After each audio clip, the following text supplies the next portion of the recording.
Hello, I'm here with Bobby Semmes and another one of our Get to Know McClendon Better. And Bobby and his family, they normally come to the second service, but they kind of bounce back and forth a lot.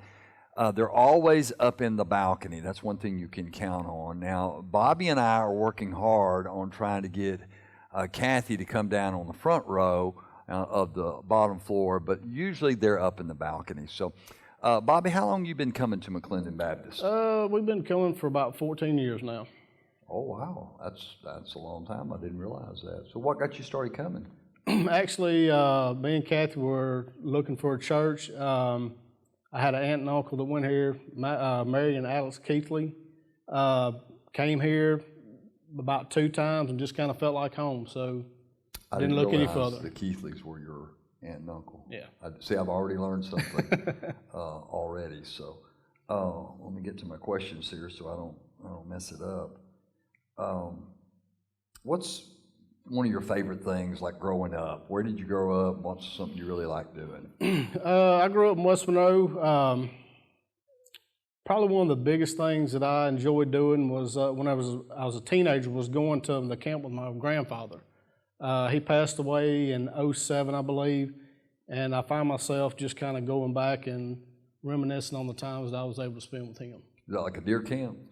Fishing camp. Fishing camp. Yeah. Oh, so you're more of a fisherman than a hunter, or? I do a little bit of both, but I'd rather be on the water.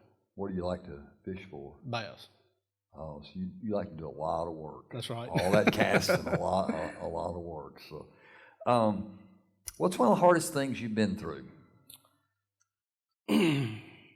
Probably my divorce. It's probably the hardest thing that I ever went through. I found myself going to the Bible more, and probably, the best thing that come out of it, I believe that God puts people in your path for a reason. Mm-hmm. And I met Kathy, and she definitely changed my life. Mm-hmm.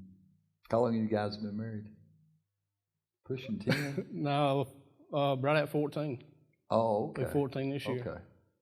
Oh, that's right, because you said you guys came right. together. Yeah, okay. I was trying, it was a trick question to see if I could get you confused, but you handled it well. So, and this is not one of the questions I planned on asking, it just came to me. I've seen a lot of growth in you. I'm sensing a lot of growth in you over the last year or so. Do you feel that at all? Yes, sir, I do.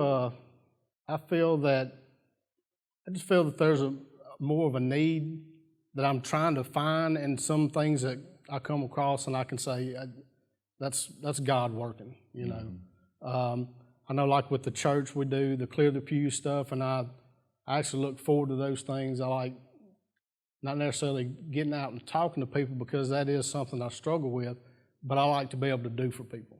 Mm-hmm. You've got a servant's heart. I hope I do. Yeah, no, I think you definitely do. Well, it's been a crazy couple of weeks. What do you feel like God has maybe been saying to you and your family through this? I think that He wants us to pray, and I think that He wants us to confide in Him. We're His children. He wants us to come to Him in times of need, and we're definitely in a time of need. That's really good. Very, very profound. Thank you. So what's the best story you got about Kathy that you can tell us? You're not putting me on that. I tried, Kathy, but you wouldn't go for it. So, well, Bobby, I want to thank you so much. I do know that this is not kind of the normal thing that you do, but I appreciate it so that you guys, when you watch this, I want you to identify with some of the things that Bobby said and really some good words for us that we can rely on God and lean on God. And really, your advice couldn't be spoken better from anyone, just that we need to pray to God. We need to come to God during this time. So thank you, Bobby, for your time. I yes, appreciate sir. it. Thank you.